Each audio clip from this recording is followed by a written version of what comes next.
तुम्ही जर इलेक्ट्रिक वाहनांचा वापर करत असाल तर तुमच्यासाठी आनंदाची बातमी आहे। नेमका हा निर्णय काय आहे आणि तो कशा पद्धतीने लागू होणार आहे आपण समजून घेऊयात। नमस्कार, मी सुमित भुजबळ आणि आपण पाहत आहात एबीपी माझा। राज्य सरकारने मंगळवारी ईव्ही म्हणजेच विद्युत वाहन धोरण जाहीर केले।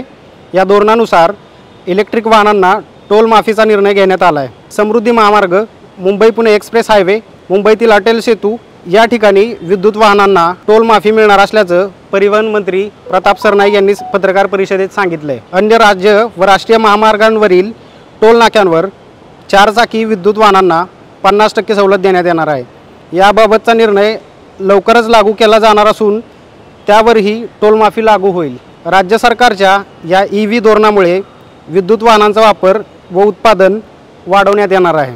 ईव्ही चार्जिंग स्टेशन उभारण्यास चालना देण्यात येणार आहे। राष्ट्रीय महामार्गावरील प्रत्येक 25 किलोमीटरवर चार्जिंग स्टेशन उभारण्याचा निर्णय घेतला आहे।